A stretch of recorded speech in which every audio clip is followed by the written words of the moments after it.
नमस्कार। आज मैं आपको एस्ट्रोलॉजी की एक ऐसी टेक्निक बताने वाली हूँ जिससे कि हम आइडेंटिफाई कर सकते हैं कि आपका और आपकी मदर का कैसा रिलेशन है और आप उस रिलेशन को कैसे इम्प्रूव कर सकते हैं। उसके लिए मैं आपको इस वीडियो के लास्ट में एक रेमेडी बताऊँगी। तो चलिए स्टार्ट करते हैं।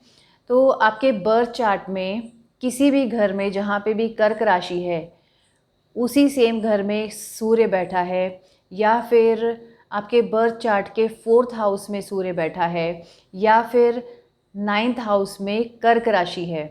यानी कि कर्क राशि किसकी होगी 9वें घर में? स्कॉर्पियो यानी वृश्चिक लग्न के लोगों की। तो ये तीनों ही रूल्स बताते हैं कि आपकी मदर आपसे और आपके पिता से हमेशा नाखुश रहती हैं और वो हमेशा आपको लेकर बहुत कंप्लेंट्स करती हैं, आपको और आपके पिता के बारे में। वो आप जितना भी कर लें उनके लिए, लेकिन वो कभी भी सैटिस्फाइड नहीं होती हैं। वो हमेशा, होता है ना, बैकग्राउंड में हमेशा कुछ ना कुछ चिक चिक चिक चिक लगा ही रहता है। वो मतलब कभी भी, जब से आप पैदा हुए हैं, आप इतने बड़े हो गए हैं, लेकिन फिर भी उनका ये बैकग्राउंड नॉइज़ हमेशा आपको सुनने को मिलता है। इनफैक्ट आपके और भी सिबलिंग्स हैं, लेकिन प्रॉब्लम उनको आपसे ही है, या आपके बिहेवियर को लेकर, या कि आप काम नहीं करते, मैं तुम्हारे लिए इतना कुछ करती हूँ, या आपके और आपके भाई बहन में वो कंपैरिजन करेंगे, लेकिन आपसे वो सबसे ज़्यादा नाखुश रहती हैं, और स्पेशली आपके पिता से भी। तो आपके और आपके पिता को हमेशा ऐसा ही लगता रहता है कि ये हमेशा इतना, मतलब इतनी नीरसता क्यों है इनको, या हमसे क्या प्रॉब्लम है। इनफैक्ट आप उनके लिए कभी ना कभी कुछ करने की कोशिश भी करते हैं, लेकिन वो सेटिस्फाइड नहीं होती, आप चाहे जितना भी कर लें। तो एक्चुअली आपके बर्थ चार्ट में आप ये लेकर पैदा हुए हैं कि आपकी जो मदर हैं वो आपसे, और स्पेसिफिकली आपके पिता से और आपसे नाखुश ही रहेंगी, चाहे आप कितना भी कुछ कर लें। तो एटलीस्ट ये जो टेक्निक है, इससे आपके मन को वो एक्सेप्टेंस मिलता है कि चलिए, इसमें मेरी कोई गलती नहीं है, वो नेचुरली ऐसा है। आप वो कर्मा कह लीजिए, वो आपका जो प्रारब्ध है, उसको लेकर आप पैदा हुए हैं। इस वजह से आपको ऐसी मदर मिली है। ऐसा नहीं है कि उनमें बुराई है, बट वो एक एनर्जी है आपकी, आपके पिता की, आपकी मदर के साथ ऐसी एनर्जी है जिसके साथ आप पैदा हुए हैं। तो सबसे पहले तो एक्सेप्टेंस जहाँ आ जाता है, तो इंसान को का आधा दुख वहीं कम हो जाता है। तो इसके लिए रेमेडी क्या कर सकते हैं आप, कि आप ना आपकी मदर के लिए कुछ ना कुछ कीजिए, लेकिन सामने से मत कीजिए। जैसे कि आपकी मदर बोलती है, मैं तो इतना काम करती हूँ, मैं तीनों टाइम खाना बनाती हूँ, तुम्हें ये भी नहीं है कि एक टाइम मेरे लिए खाना बना दो। तो आपने सोचा कि बना ही देते हैं एक टाइम खाना, तो आप बना दोगी, तो वो कुछ ना कुछ कमी निकालेंगी, या फिर बोलेंगी कि तो क्या हो गया, एक टाइम बना दिया तो। बाकी लोग, बाकी लड़कियां या बाकी लड़के तो कितना करते हैं अपनी मदर के लिए, तुम क्या करते हो। तो मतलब आप जितना भी कर लें वो खुश नहीं रहेंगी, और आपकी भी अपनी लाइफ है, आप उनको खुश कर भी नहीं सकते। लेकिन आप इनडायरेक्टली उनको खुश करने का ट्राई कीजिए।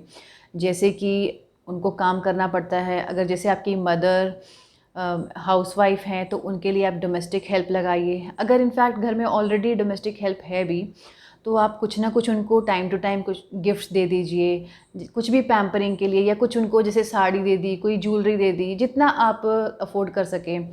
या फिर जैसे उनको कुछ प्रॉब्लम है, जैसे होता है ना एजेड पेरेंट्स को कुछ ना कुछ नी पेन वगैरह, या कुछ ना कुछ पेन होता है, बॉडी में होता रहता है छोटा मोटा, तो आप उसके लिए कभी मसाज वाले को बुला दीजिए, उनके लिए अपॉइंटमेंट बुक कर दीजिए कभी पार्लर में।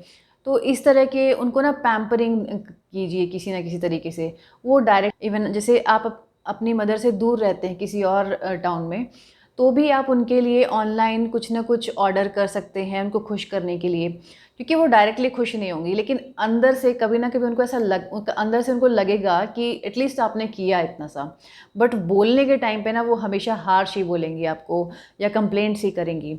तो ये एक रेमेडी की तरह काम करता है कि आप अपनी मदर के लिए कुछ कर भी रहे हैं, साथ ही साथ उनका जो कर्ज कह लीजिए, जो उनका दुख है, वो आपके सामने वो बयान करती हैं, और आप भी परेशान हो जाते हैं। एटलीस्ट वो कम हो जाएगा थोड़ा, और कम नहीं भी होगा तो एटलीस्ट जैसे आपको आप जब एक्सेप्ट कर लेंगे ना कि ये प्रॉब्लम है, मेरे बर्थ चार्ट में है, तो इसको हम कुछ नहीं कर सकते। कुछ चीज़ें ऐसे हैं हम लेके पैदा हुए हैं, वो एज़ इट इज़ रहती हैं लाइफ लॉन्ग। उसके लिए आप जस्ट उनको खुद थोड़ा सा खुश कर सकते हैं, उनको जो चीज़ पसंद है वो कर दीजिए।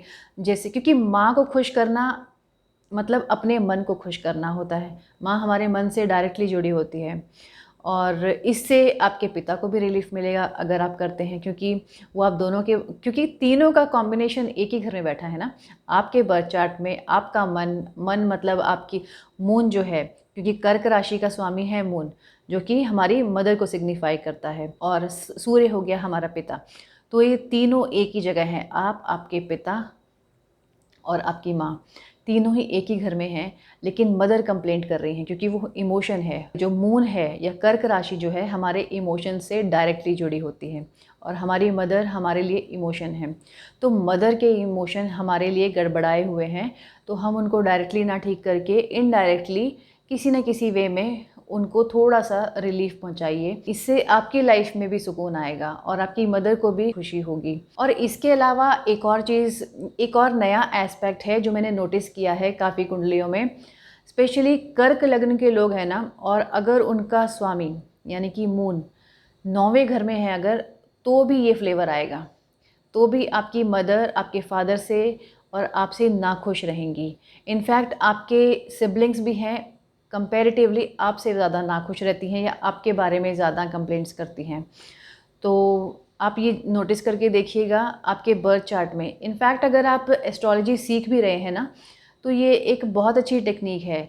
आप देख सकते हैं कि आपकी लाइफ में ऐसा हो रहा है क्या, और क्या आपके बर्थ चार्ट में ये कॉम्बिनेशन प्रेजेंट है। फिर से बता देती हूँ एक बार, कर्क राशि में सूर्य का होना, या 4th हाउस में सूर्य का होना, या फिर 9वें घर में कर्क राशि का होना।